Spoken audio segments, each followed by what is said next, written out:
Has it really been that many years? Is my dad still alive? My ex-husband, whom I hadn't seen in a long time, approached me with a smirk, his voice dripped with sarcasm. Just a short while ago, he'd have done anything to avoid seeing me, so this sudden approach puzzled me. I wondered what had changed. I considered asking him directly but wasn't interested in hearing excuses about the past. From his perspective, I probably looked impassive. His irritation flared, and he snapped, "Well, aren't you going to say anything after all this time? Are you too shy to speak?" His absurd assumption made me chuckle inwardly. Not wanting any misunderstandings, I smiled and gave him the truth. "Why would I be shy? Your father recently passed away, and I inherited $7 million from him." The shock on his face was almost amusing. I couldn't help but laugh at his astonishment. "I'm Millie, a 48-year-old ordinary housewife. I live happily with my husband and take care of my father-in-law in our home. We married later in life and, due to various reasons, never had children. Sometimes I think it was for the best.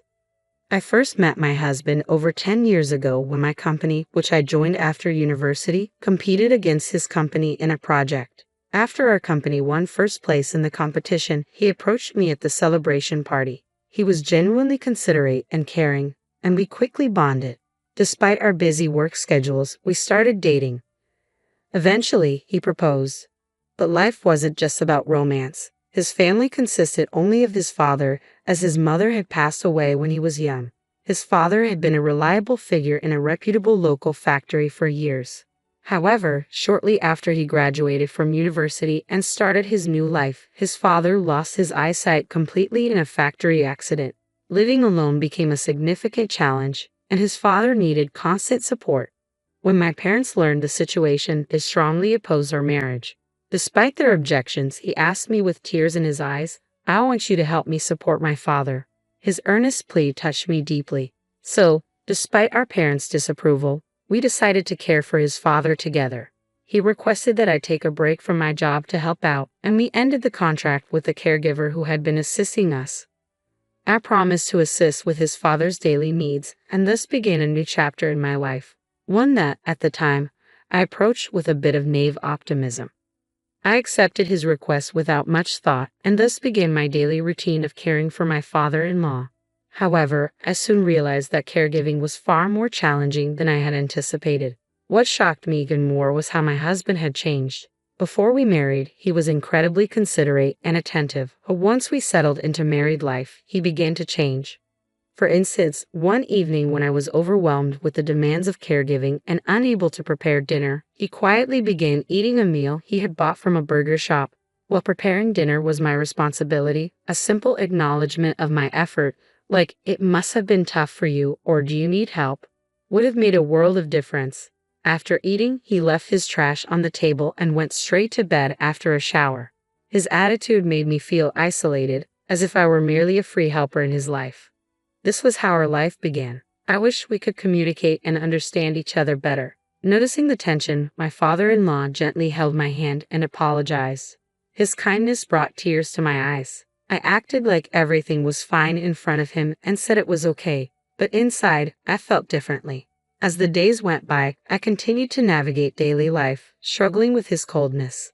One day, I voiced my feelings to him, but he responded, "I'm just taking care of my own stuff," as if he didn't understand my perspective. His response only made me feel more distant. Over time, I gradually adapted to taking care of my father-in-law and managed household tasks more smoothly. As I spent more time with him, our bond deepened, but increasingly, there were nights when my husband wouldn't come home and impromptu meals out became more frequent. I kept telling myself that it was just the two of us, my father-in-law and me, holding things together. Then one day, those words came out of nowhere, and something inside me felt shattered, leaving me with an overwhelming sense of loneliness. "Hey," he started, "lately you haven't been saying my name as often. It's been 2 years since we married, but somehow, the warmth we felt in the beginning has faded. I want to talk. Come to the living room." A naive hope bubbled up within me. Perhaps he was considering mending our relationship. My father-in-law, sensing the tension, had retreated to his room to give us some alone time. With a flicker of hope, I headed to the living room, where a piece of paper lay on the table. He glanced at me and said, "Sit here," and I quietly took the seat next to him. My heart skipped a beat when I recognized the paper. "You know what this is, right?" he said with a grin that lacked the warmth it once had. "I've already sent a petition for divorce to the court."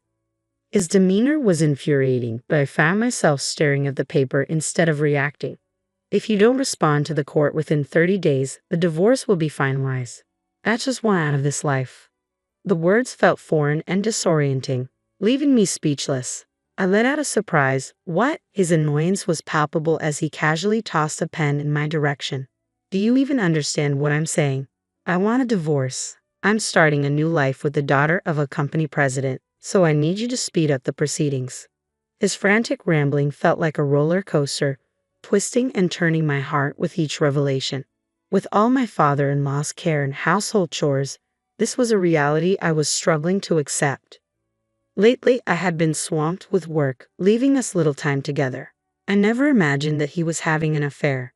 Then, as I began connecting the dots, his changed attitude, coming home later than usual, and other signs, I struggled to accept the reality of his betrayal. When I thought about the bond we shared and the relationship with my father-in-law, I couldn't grasp how we had ended up here. His eyes were cold, and the determination in his words was unmistakable. Overwhelmed, I found myself at a loss for how to respond. After my father-in-law lost his sight, his hearing had become exceptionally sharp. He could detect even the faintest sounds in the house. Given the age of the home he built, it wasn't soundproof, so he must have overheard our entire conversation. For a moment, I considered seeking my father-in-law's help, but then I realized I couldn't expose him to this turmoil. Continuing in this way would bring no happiness to either of us. This thought weighed heavily on me as I picked up the pen he had tossed and began shakily signing the affidavit. "Finally getting it, huh? Good. Now I can be free," he said, as if it were a victory. "Before you took on caring for my father, we had a caregiver who left at night, so I had to care for him alone, waking up multiple times. It was hard, but after marrying you, I could finally sleep through the night." He spoke as if pleading his case, but I closed off my heart to his words. I no longer wanted to be swayed by him. After I finished signing, he quickly grabbed the papers, carefully checking each word. With a satisfied smirk, he looked at me before leaving the room. I heard him humming as he packed a large bag and hurried out of the house. Watching him leave, I felt a surge of anger and frustration, my cries echoing in the empty space. After he left, the house was enveloped in silence, leaving only me and my blind father-in-law. I lost track of how much time had passed before my father-in-law placed his hand gently on my shoulder. Despite his blindness, I felt as if he understood my feelings. He had probably sensed the earlier confrontation and the tension between us. Our home, though filled with darkness for him, was familiar ground. Even without sight, he could navigate it with ease. Perhaps he had come to check on me, concerned to find me alone and upset. I clung to this sturdy frame, allowing myself to cry freely. I had always cherished caring for him. These moments were precious and gave my life purpose. Yet the change in my ex-husband was painful. The kindness he once showed at the beginning of our marriage had turned into coldness over time, leaving me deeply hurt. I wondered if my focus on his small actions and words was merely a way of justifying my feelings. About 10 years later, feeling a need to break away from my routine, I ventured out for the first time in a while. As I entered the shopping mall, the fresh air, sparkling shop fronts, and the smiles of people around me lifted my spirits. It felt as if the gloomy clouds over my heart were clearing. Then, a voice cut through the pleasant moment, bringing with it a rush of painful memories. "Oh, how many years has it been? Is my dad still alive?"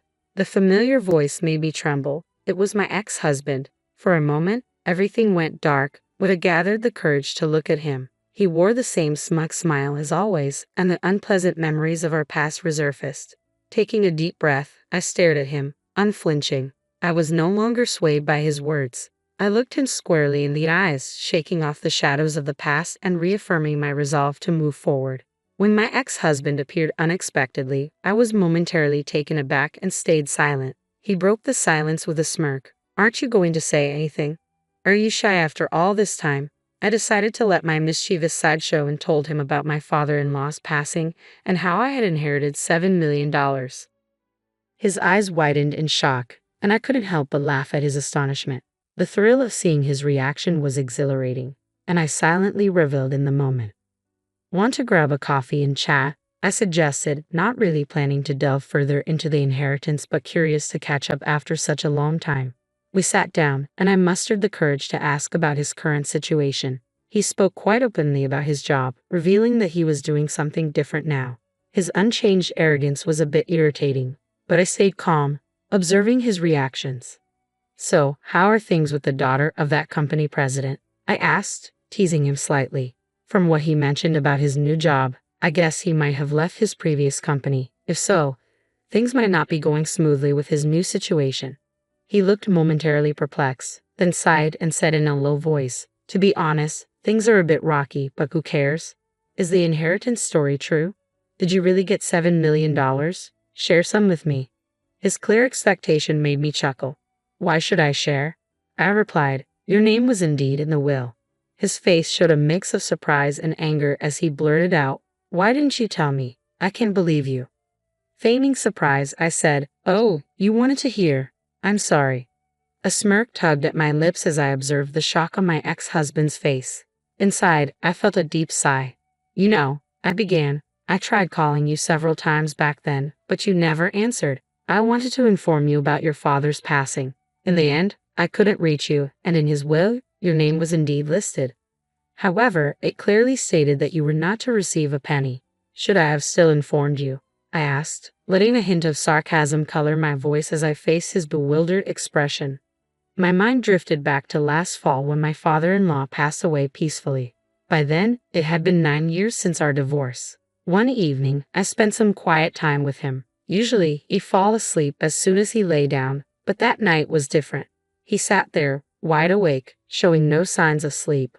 Noting his unusual demeanor, I asked, "What's the matter? If you're cold, I can bring you a warmer blanket." He simply pointed to a small box. "Open this box tomorrow and call the person whose business card is inside," he instructed in a calm, deliberate tone. "Do you have any plans?" I asked. He gently shook his head with a smile. "No, but look forward to your birthday this year." Every year, my father-in-law would give me something special, a tradition he maintained thanks to the support from his previous employer before he lost his sight. Even after our divorce, his support allowed me to lead a comfortable life without needing to work. The morning after our conversation, the house was unusually silent. The comforting sound of his breathing, which I had grown accustomed to, was absent. The room was still, and I could only sense the passage of time. "Good morning," I whispered to the empty room. I softly called out, expecting to hear the familiar response of "good morning," but that day was different. An unsettling silence filled the room, and a deep sense of dread began to settle in. I quietly examined my father-in-law's face, and it hit me, he wasn't breathing. His usually calm and steady breaths were absent, and his face, though peaceful, showed no sign of life. When I held his hand, the warmth I'd grown used to was gone, replaced by an unnerving chill. My heart sank as I realized his heart had stopped beating. Panicked, I called for an ambulance, but grief overwhelmed me as memories of his kindness and love surged back. Tears streamed down my face as I recalled the time we spent together, the warmth of his smile, the meals we shared, and his unwavering support even after he went blind. His immense love for me would forever remain in my heart. Wiping my tears away, I gently held his hand and whispered "thank you" over and over, even though he was no longer with me. His kindness and the memories of our time together would continue to support me. As I tried to compose myself, I noticed a letterbox that reminded me of our conversation the previous night. I carefully opened it to find a business card with a lawyer's name. Tears flowed once more as I recalled his warm voice. I dialed the number on the card. After the funeral, I met with the lawyer, who revealed the details of my father-in-law's will. I had inherited more than I had ever imagined from his past company and family wealth accumulated over generations. There was even a clause stipulating that not a single penny would go to my ex-husband. It was clear how much my father-in-law had thought ahead and cared for me. I understood now why my ex-husband was unaware of this. My father-in-law had anticipated our future and kept this from him. Now, with my father-in-law's wishes close to my heart, I found myself sitting across from my ex-husband in a cafe. He looked shocked and confused as I prepared to start a new chapter of my life. With a soft, pleading tone, he said, "Lily, please forgive me. I've reflected on my mistakes. Can we start over?" His desperation was evident. but I met his plea with a smile. I looked at him and said, "Really? Who's that?" "My name is Millie. Have you forgotten?" I placed the receipt on the table, turned on my heel, and walked out of the cafe. The fresh outdoor air was invigorating, making me feel like a new person. I headed straight to my trusted lawyer's office, equipped with all the necessary details about my ex-husband's recent whereabouts. I was determined to pursue alimony from him. Living in the apartment I had purchased with my inheritance felt like a dream. The views from the windows, the new furniture, and the fresh interior made each day fulfilling and joyful. Occasionally, my lawyer would update me on my ex-husband's situation. It seemed he had been abandoned by the daughter of the company president and had fallen into gambling.